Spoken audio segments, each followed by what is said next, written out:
이 미친놈이 진짜 내가 누군데 나한테 대들어.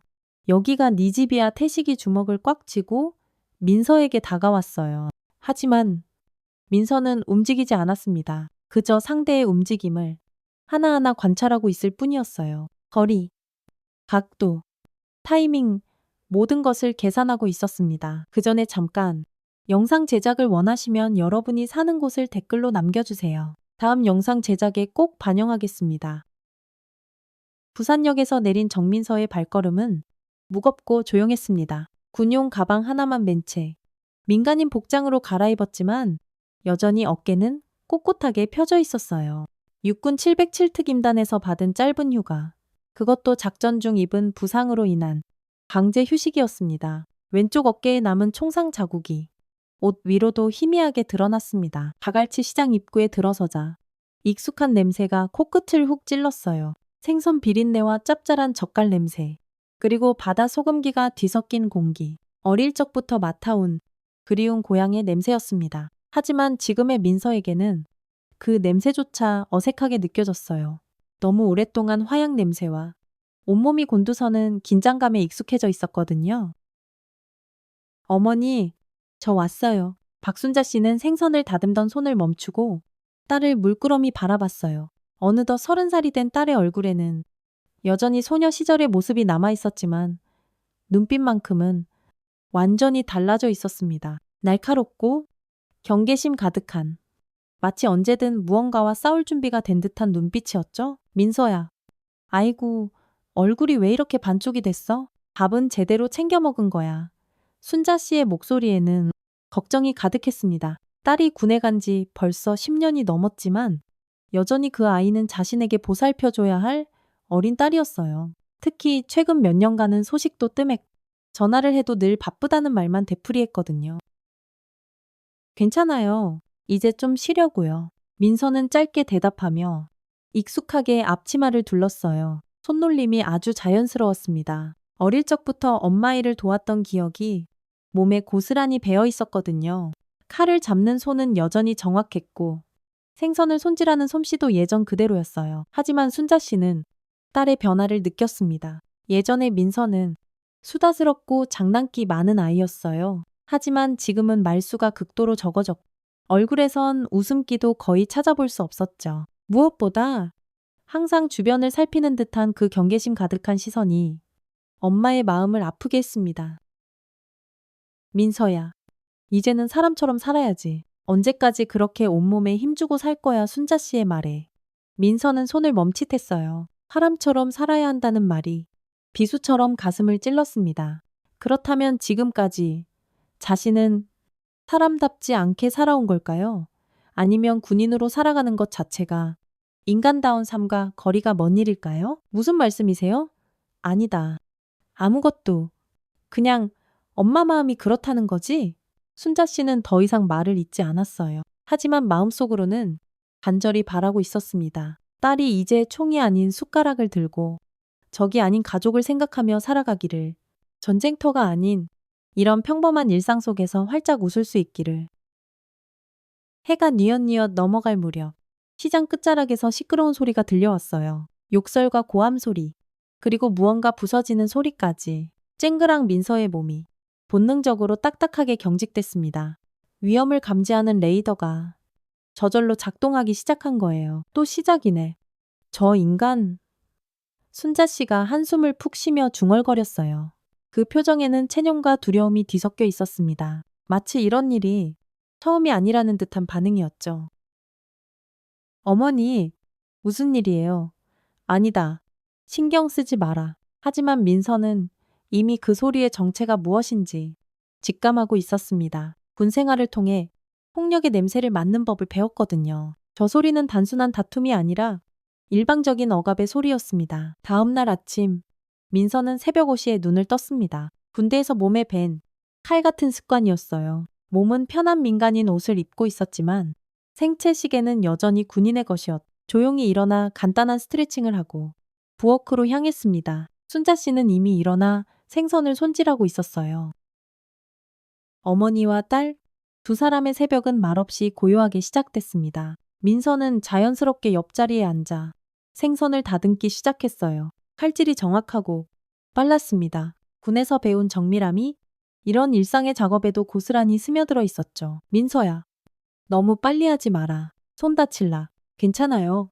이 정도는 식은 죽 먹기죠. 민서의 손에는 딱딱한 굳은 살이 박여 있었어요. 총을 잡고 로프를 타고 철봉에 매달린 흔적들이었죠. 순자 씨는 그 손을 보며 또다시 마음이 아팠습니다. 20살 때 떠난 딸의 손은 보드랍고 예뻤는데 지금은 마치 전쟁터에서 막 돌아온 군인의 손이 되어 있었어요. 시장이 본격적으로 시끌벅적해지는 오전 9시경. 민서는 처음으로 강태식을 목격했습니다. 키가 크고 체격이 좋은 남자였어요. 척 보기에도 비싸 보이는 양복 재킷을 걸치고 있었지만 발에는 어울리지 않게 슬리퍼를 질질 끌고 있었죠. 목과 손목에는 붉은 금목걸이와 금팔찌가 번쩍거렸고 진한 향수 냄새가 멀리서도 풍겨왔습니다. 어이! 할머니 오늘도 장사 잘 돼. 태식이 한 노점상 앞에 다가가며 일부러 큰 소리로 말했어요. 목소리에는 친근함을 가장한 교묘한 위협이 담겨 있었습니다. 이르는 넘어 보이는 할머니는 몸을 움찔하며 고개를 숙였어요. 태식 씨, 어제 드린 걸로 충분하지 않겠어요. 충분하긴 뭐가 충분해 자리세가. 얼마나 올랐는지 몰라. 여기처럼 좋은 자리에 떡하니 앉아서 돈 벌면서 그 정도도 못 내. 태식의 목소리가 점점 커졌어요. 주변 상인들이 슬금슬금 시선을 돌리기 시작했습니다. 모두 이런 일에 익숙해진 듯한 반응이었죠. 민서는 생선을 다듬던 손을 멈추고 그 장면을 조용히 지켜봤어요. 할머니가 떨리는 손으로 꼬깃꼬깃한 지갑을 꺼냈습니다. 그 안에서 10,000원짜리 몇 장을 꺼내 태식에게 건넸어요. 태식은 돈을 받으면서도 불만스럽다는 듯이 입을 삐죽였습니다. 이게 다야? 진짜 성의 없네. 할머니, 정말 이게 다예요. 어제는 손님이 너무 없어서 매상이 안 좋으면 더 열심히 해야지. 이런 식으로 장사하면 여기서 장사 못해. 알았어. 태식이 할머니의 좌판을 발로 툭 건드렸어요. 신문지 위에 곱게 놓여있던 나물들이 바닥으로 우수수 흩어졌습니다. 할머니는 아이고, 내 나무라며 황급히 무릎을 꿇고 나무를 주워 담기 시작했어요. 태식은 그 모습을 내려다보며 비릿하게 웃었습니다. 민서의 턱 근육이 단단하게 굳어졌어요. 주먹이 저절로 꽉 쥐어졌습니다. 해외 파병 당시 무고한 민간인을 보호하던 기억이 떠올랐어요. 약자를 괴롭히는 무력 세력들, 그리고 그들 앞에서 속수무책으로 무너지는 선량한 사람들. 똑같은 구조가 바로 이곳 내 고향 시장에서 벌어지고 있었습니다. 민서야, 그만 봐라. 순자 씨가 딸의 어깨를 살짝 쳤어요. 민서의 표정이 무섭게 변하고 있다는 걸 알았거든요. 군인 시절의 민서를 떠올리게 하는 얼음장처럼 차가운 눈빛이었습니다. 어머니, 저 사람 누구예요? 강태식이라고 상인연합회에서 일한다고는 하는데 그냥 신경 쓰지 마라. 순자 씨의 목소리에는 두려움이 섞여 있었어요. 민서는 그것을 놓치지 않았습니다. 어머니가 무서워하고 있다는 사실, 그리고 그 두려움의 원인이 바로 저 남자라는 것을 직감했어요. 태식은 할머니를 떠나 다른 상인들에게로 향했습니다. 젊은 트럭 상인에게 다가가서는 더욱 거칠게 굴었어요. 야, 너 어제 내가 한 말 못 들었어. 트럭 위치 바꾸라고 했. 왜 그대로야? 죄송합니다. 오늘 아침에 바로 바꾸려고 했는데 오늘 아침에 지금이 몇 시인데. 이 자식이 말 안 듣는 놈들은 여기서 장사 못해. 알아들어. 태식이 트럭 사이드 미러를 손으로 탁 쳤어요. 젊은 상인은 깜짝 놀라며 뒤로 한 걸음 물러섰습니다. 민서는 그 모든 것을 침묵 속에서 지켜보며 분노를 꾹꾹 삼키고 있었어요.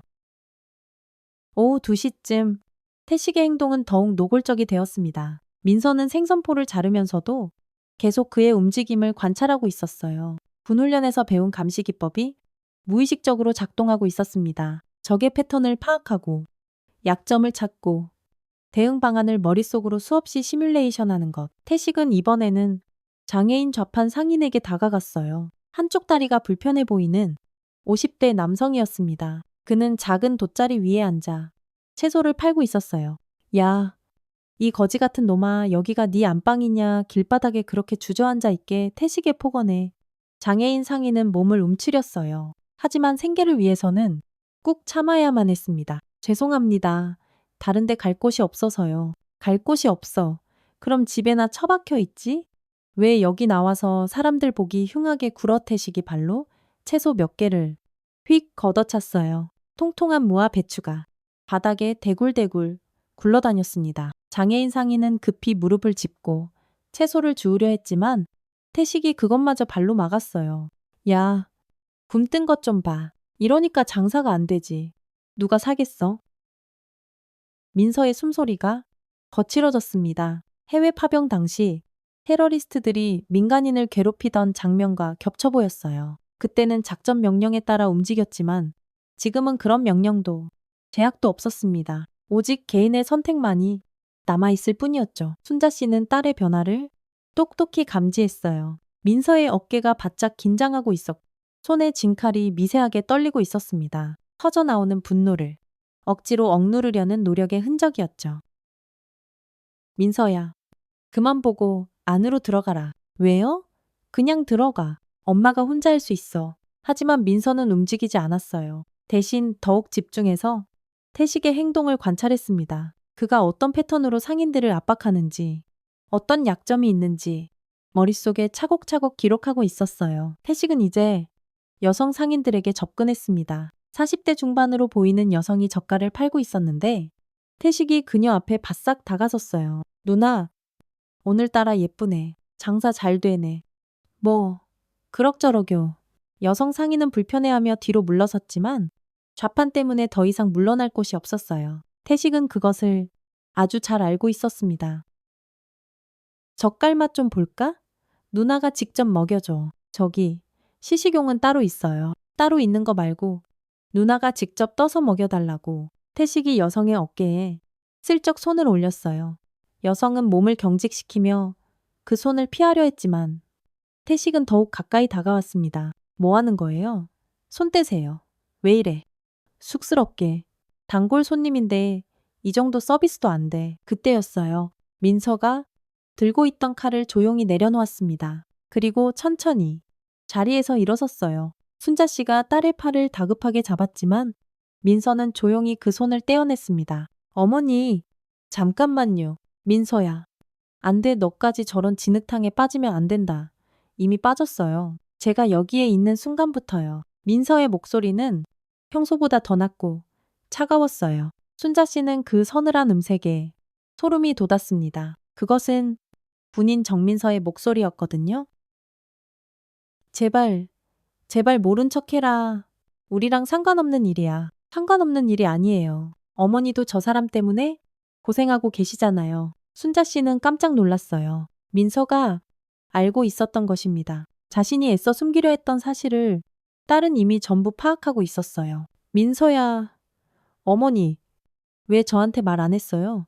민서가 어머니를 똑바로 바라봤어요. 그 눈빛에는 실망과 안타까움이 뒤섞여 있었습니다. 자신을 보호하려는 어머니의 마음은 이해했지만 동시에 그 침묵이 상황을 더 악화시켰다는 것도 알고 있었어요. 순자 씨의 눈가에 눈물이 핑 맺혔습니다. 떨리는 목소리로 대답했어요. 너한테까지 이 더러운 진흙탕 묻히고 싶지 않아서 너는 깨끗하게 좋은 것만 보고 살았으면 좋겠어서. 그 순간 민서의 눈빛이 서늘하게 빛났습니다. 어머니의 진심은 알겠지만 더 이상 방관할 수는 없었어요. 이것은 단순히 남의 일이 아니라 나의 가족, 나의 터전을 지키는 문제였습니다. 태식의 행동은 점점 더 도를 넘고 있었어요. 여성 상인을 희롱하는 것도 모자라 이제는 다른 상인들에게 대놓고 협박을 가하기 시작했습니다. 다들 잘 봐도 이게 내 말 안 듣는 놈들의 마지막 모습이야. 민서는 마침내 결심했습니다. 내일부터는 더 이상 침묵하지 않겠다고. 다음 날 아침, 민서는 평소보다 더 일찍 일어났습니다. 새벽 4시 30분. 아직 시장이 깨어나기 전에 고요한 시간이었어요. 어젯밤 내내 뒤척이며 잠을 이루지 못했던 민서는 결국 잠을 포기하고 일어나 앉았습니다. 마음속에서는 이미 모든 결정이 내려진 상태였어요. 창문을 통해 들어오는 차가운 새벽 공기를 마시며 민서는 자신의 선택에 대해 다시 한번 생각해 봤습니다. 군인으로서 받은 훈련, 그리고 지금까지의 모든 경험이 한 방향을 가리키고 있었어요. 악을 방관하는 것은 악에 동조하는 것과 같다는 신념이었죠. 순자 씨는 딸의 기척을 느끼고 일어났어요. 부엌에서 차를 끓이는 소리가 들렸습니다. 민서가 만든 차는 항상 똑같은 농도였어요. 정확한 시간, 정확한 온도, 정확한 양. 군대에서 몸에 밴 정밀함이 일상의 작은 부분에도 스며들어 있었습니다. 민서야, 일찍도 일어났네? 네. 잠이 안 와서요. 무슨 생각을 그렇게 하니? 순자 씨는 딸의 표정을 유심히 살폈어요. 어제부터 민서의 눈빛이 완전히 달라져 있었습니다. 뭔가 단단히 결심한 사람의 그런 눈빛이었어요. 순자 씨는 그것이 너무나 불안했습니다. 어머니, 저 사람이 어머니한테도 그런 짓을 했죠. 민서가 단도직입적으로 물었어요. 더 이상 돌려서 말할 시간이 없다고 생각했습니다. 순자 씨는 잠깐 머뭇거리다가 힘겹게 고개를 끄덕였어요. 한두 번이 아니야.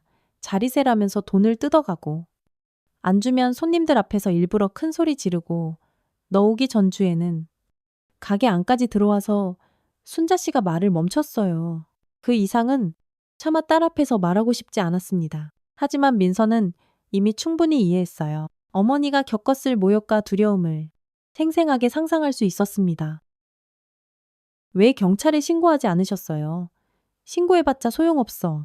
태식이가 구청하고도 아는 사이라고 떠들고 다니는데 괜히 신고했다가 더 큰 보복이나 당할까봐 무서웠지?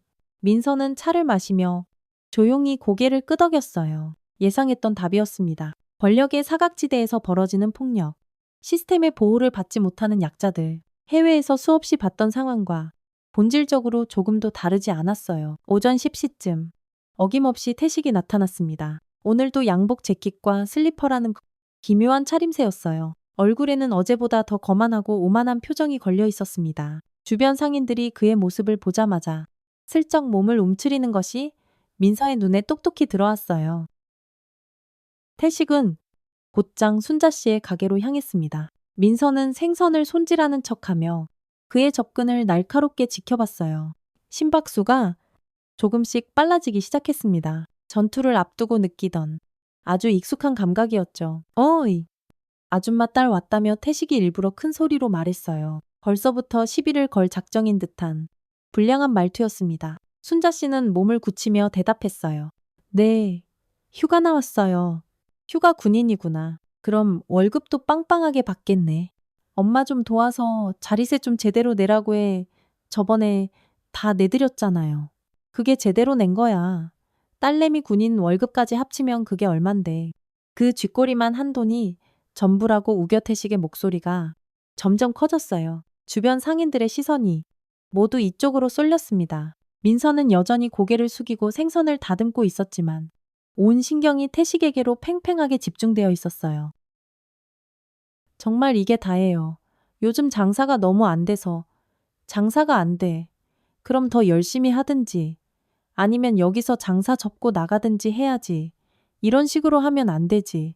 아줌마 태식이 자판에 놓인 생선 몇 마리를 손으로 툭툭 건드렸어요. 순자 씨는 깜짝 놀라며 그의 손을 막으려 했지만 태식은 더욱 거칠게 굴었습니다. 뭐야, 손님이 생선 좀 보는 건데. 왜 막아? 손님이 아니시잖아요. 손님이 아니라고야. 내가 이 시장에서 쓰는 돈이 얼만지 알아. 내가 없으면 이 시장이 제대로 돌아갈 것 같아. 태식이 순자 씨의 팔을 거칠게 확 잡아챘어요. 그 순간 민서의 손이 멈췄습니다. 칼을 쥔 손에 바짝 힘이 들어갔어요. 하지만 아직은 참았습니다. 좀 더 지켜봐야 했어요. 아파요. 좀 놓으세요. 아파. 이게 아픈 거야. 진짜 아픈 게 뭔지 한번 보여줘. 태식이 순자 씨의 팔을 더 세게 비틀었어요. 순자 씨가 악하고 작은 비명을 질렀습니다. 바로 그 순간 민서가 자리에서 일어섰어요. 민서는 천천히 고무장갑을 벗었습니다. 한 손가락씩 차례대로 마치 신성한 의식을 치르는 것처럼 조심스럽고 침착하게 벗어냈어요. 그 동작을 지켜보던 순자 씨는 딸의 변화를 직감했습니다. 민서의 눈빛이 완전히 달라져 있었거든요. 더 이상 시장 상인의 평범한 딸이 아닌 육군 707특임단 소속 특수임무 요원의 그런 눈빛이었어요. 어머니 손 놓으시죠. 민서의 목소리는 평상시보다 한 옥타브 낮았습니다. 어떤 감정의 기복도 없이 차분하고 냉정한 음성이었어요. 태식은 처음에 그 말을 무시했습니다. 고작 30살짜리 여자가 자신에게 뭘 어쩔 수 있겠냐는 오만함이었죠. 뭐라고 네가 뭔데 나한테 명령질이야. 마지막으로 말합니다. 어머니 손 놓으세요.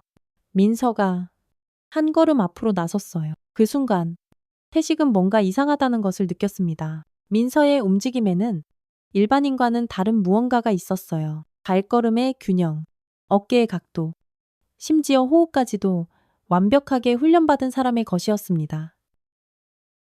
야, 군인이라고 해서 민간인한테 함부로 하면 안 되는 거 몰라. 이거 군법 위반이야. 군법 위반. 태식이 비웃으며 말했어요. 하지만 그의 목소리 끝에는 미묘한 떨림이 섞여 있었습니다. 민서의 존재감이 그를 점점 압도하고 있었거든요. 군법 위반이요. 지금 제가 군복을 입고 있나요? 민서가 자신의 옷을 한번 쓱 내려다봤어요. 평범한 티셔츠와 청바지 차림이었습니다. 그리고 다시 태식을 똑바로 바라보며 말했어요. 지금 여기 서 있는 건 군인이 아니라 딸입니다. 어머니를 지키려는 딸이요. 순자 씨는 딸의 그 말에 가슴이 쿵 하고 뛰었어요. 동시에 덜컥 두려움도 느꼈습니다. 민서가 이런 험한 일에 휘말리는 것을 절대로 원하지 않았거든요. 하지만 이미 상황은 돌이킬 수 없는 지점에 와 있었어요. 민서야, 됐다. 그냥 들어가자. 안 됩니다. 이제 안 참아요. 민서의 대답은 칼처럼 단호했어요. 10년간의 군 생활을 통해 뼛속 깊이 배운 것이 있었습니다. 악은 타협의 대상이 아니라 제거의 대상이라는 것. 그리고 정의는 결코 우리를 기다려주지 않는다는 것이었죠. 태식은 민서의 기세에 눌려 저도 모르게 순자 씨의 팔을 놓았어요. 하지만 체면 때문에 이대로 물러설 수는 없었습니다. 주변 상인들이 모두 뚫어져라 지켜보고 있었거든요. 이 미친년이 진짜 네가 뭔데? 나한테 되들어. 여기가 네 집이야.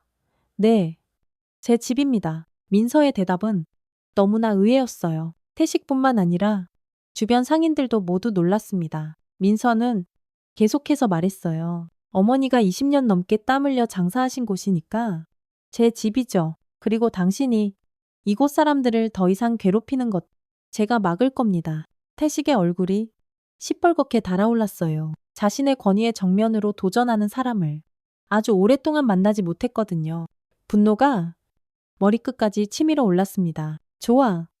그럼 어디 한번 해보자. 내가 얼마나 대단한 사람인지 보여줄 테니까. 태식이 주먹을 꽉 쥐고 민서에게 다가왔어요. 하지만 민서는 조금도 움직이지 않았습니다. 그저 상대의 움직임을 고요히 관찰하고 있을 뿐이었어요. 거리, 각도, 타이밍 모든 것을 정확히 계산하고 있었습니다. 내 뒤엔 아무도 없어? 경찰도, 군대도 아무도 없다고? 너 혼자서 뭘 할 수 있겠어? 태식의 말에 민서는 작게 웃었어요. 얼음처럼 차가운 미소였습니다. 뒤에 아무도 없다고요. 틀렸습니다. 민서가 어머니를 한번 돌아봤어요. 그리고 주변의 상인들을 천천히 둘러봤습니다. 모두 두려움에 떨고 있었지만 동시에 희미한 기대의 눈빛도 보였어요. 제 뒤에는 이 모든 사람들이 있어요. 당신 때문에 고통받은 모든 사람들이요. 그 순간 태식이 민서를 향해 주먹을 세차게 휘둘렀어요. 하지만 그 주먹은 허무하게 허공을 가르고 말았습니다. 민서는 이미 그 자리에 없었거든요. 민서의 움직임은 마치 물 흐르듯 유연했습니다. 태식의 주먹이 허공을 가르는 그 찰나의 순간 민서는 이미 그의 오른쪽으로 몸을 틀어 완벽하게 피해 있었어요. 그리고 조금의 망설임도 없이 정확하게 태식의 턱을 노린 발차기를 날렸습니다. 발끝이 턱에 닿는 순간의 타이밍과 각도, 그리고 힘의 조절까지 모든 것이 완벽했어요. 꽈당. 태식의 머리가 뒤로 꺾이며 그대로 바닥에 나가떨어졌습니다. 주변에서 지켜보던 상인들이 일제히 어머나 하고 낮은 탄성을 질렀어요. 아무도 이런 결과를 예상하지 못했거든요. 그동안 벌벌 떨며 태식에게 짓눌려 살던 사람들에게는 그야말로 믿을 수 없는 광경이었습니다. 태식은 잠깐 정신을 잃었다가 고개를 흔들며 겨우 일어났어요.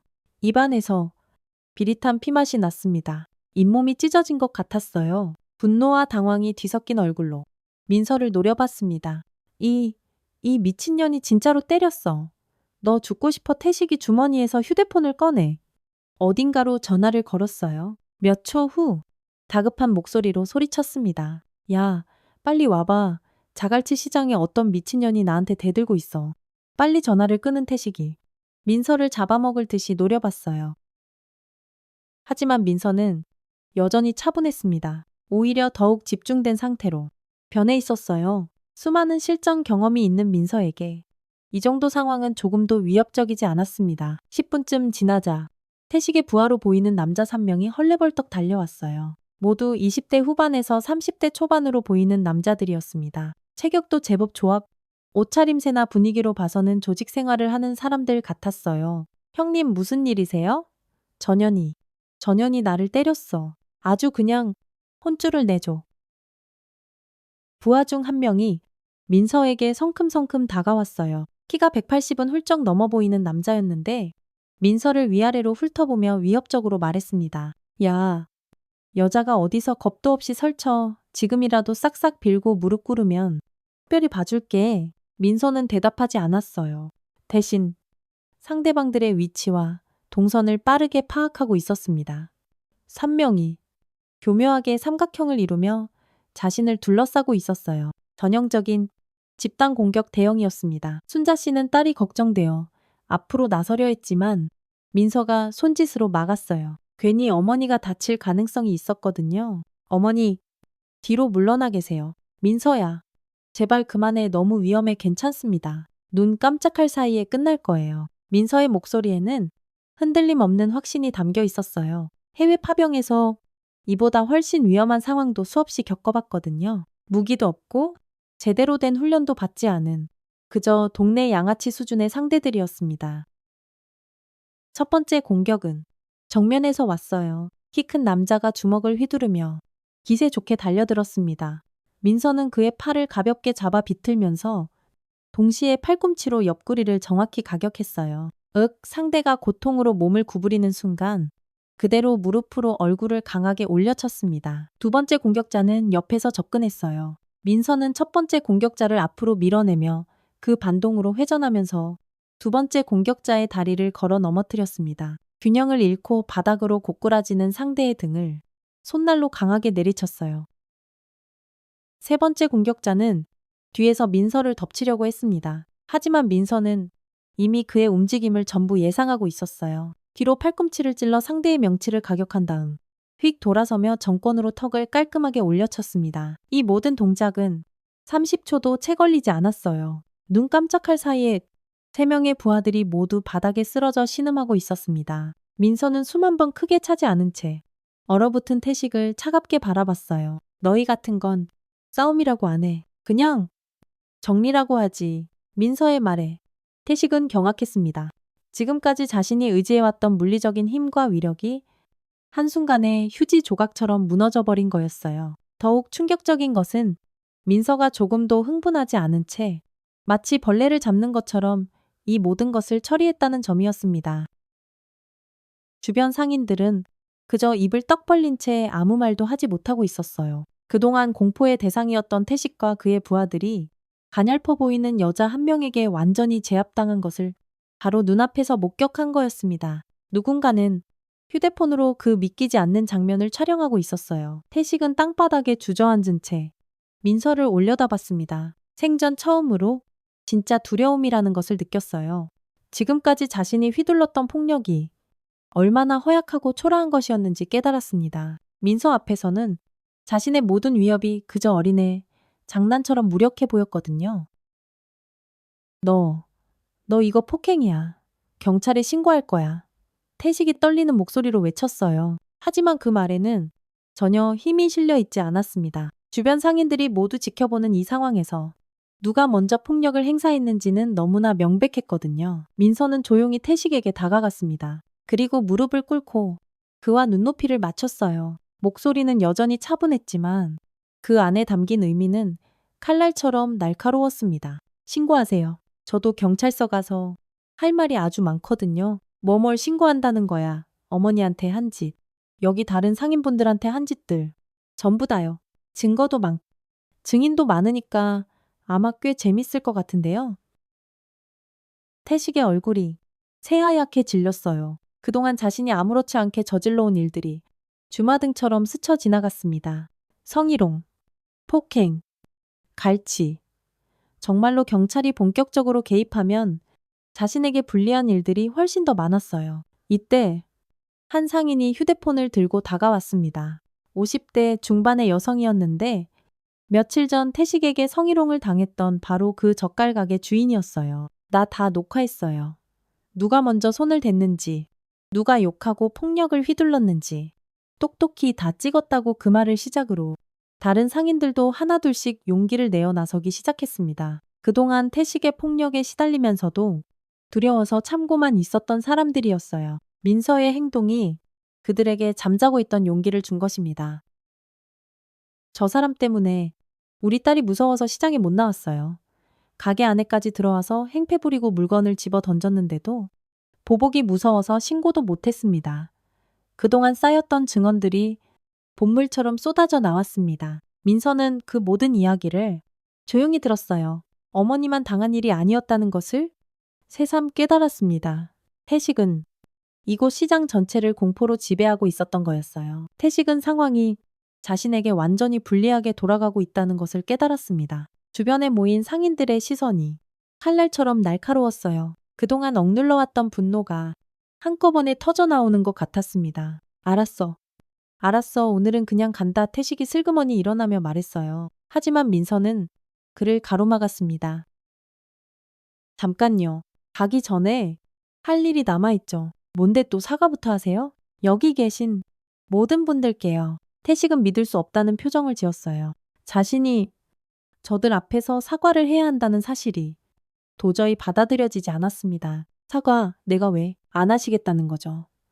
민서가 다시 천천히 일어섰어요. 그 순간 태식은 본능적으로 한 걸음 뒤로 물러섰습니다. 민서의 존재감이 다시 그를 압도하고 있었거든요. 미안합니다. 태식이 모기만 한 목소리로 중얼거렸어요. 하지만 민서는 만족하지 않았습니다.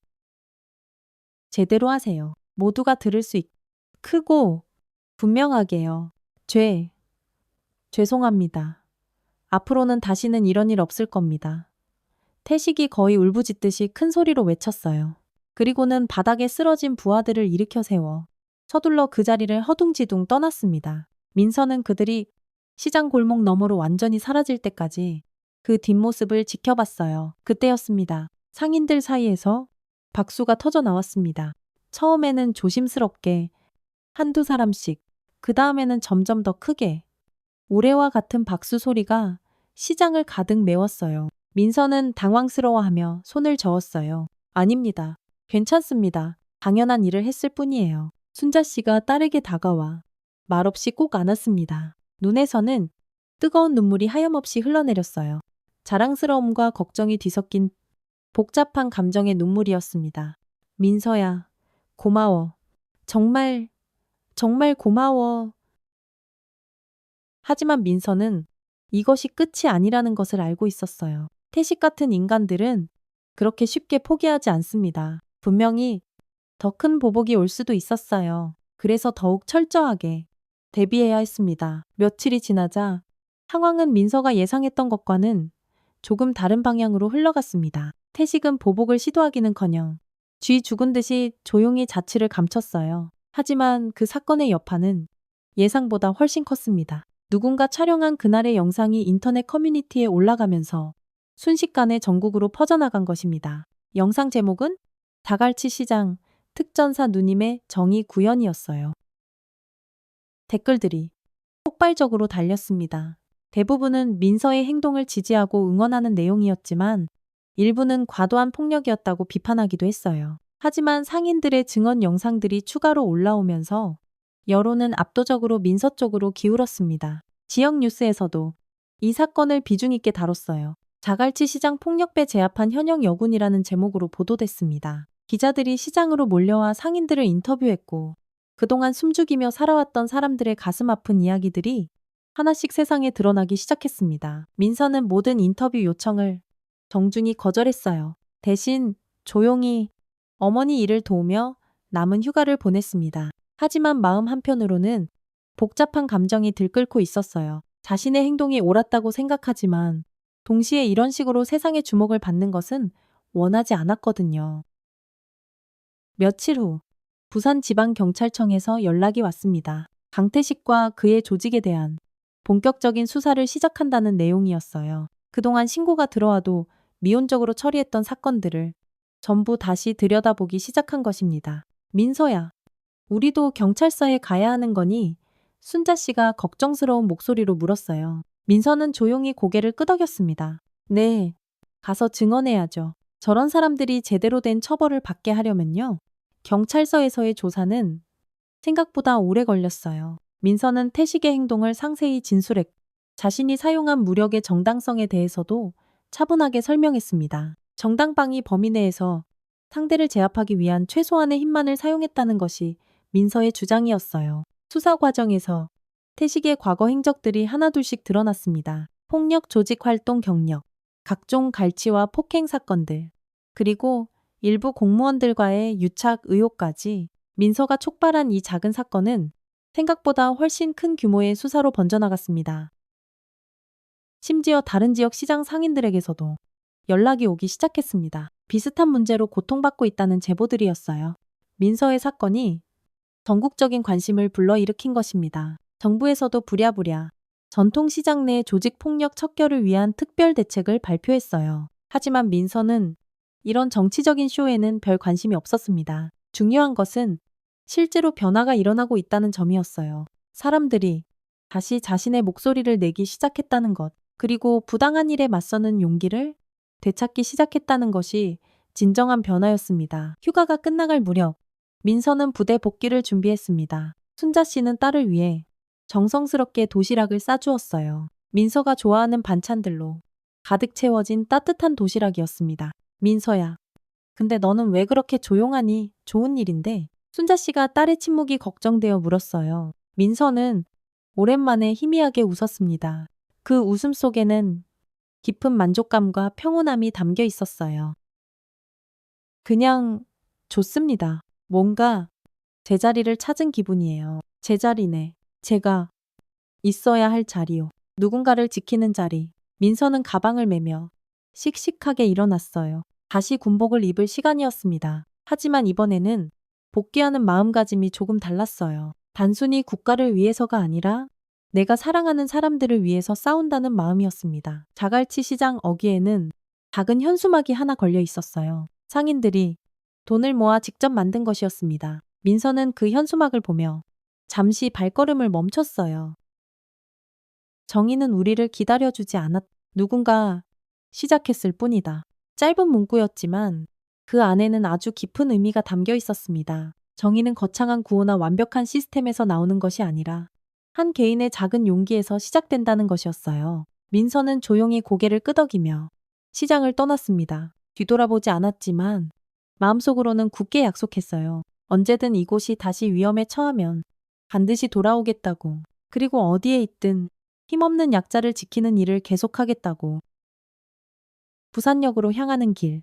민서의 걸음은 올 때와는 완전히 달랐습니다. 더 이상 무겁거나 외롭지 않았어요. 오히려 날아갈 듯 가벼웠습니다. 자신이 누구인지, 무엇을 위해 살아가야 하는지 다시 한번 분명하게 확인했기 때문이었죠. 기차가 천천히 떠나는 순간 민서는 창밖으로 자갈치 시장을 바라봤어요. 평범한 일상은 어제와 같이 계속되고 있었지만 그 안에는 작지만 확실한 변화가 있었습니다. 사람들이 이전보다 당당하게 허리를 펴고 서 있었고 그들의 얼굴에는 두려움 대신 희미한 희망이 깃들어 있었어요. 그것이야말로 진정한 승리였습니다. 완벽한 정의가 아니라 이제 막 시작된 정의였습니다.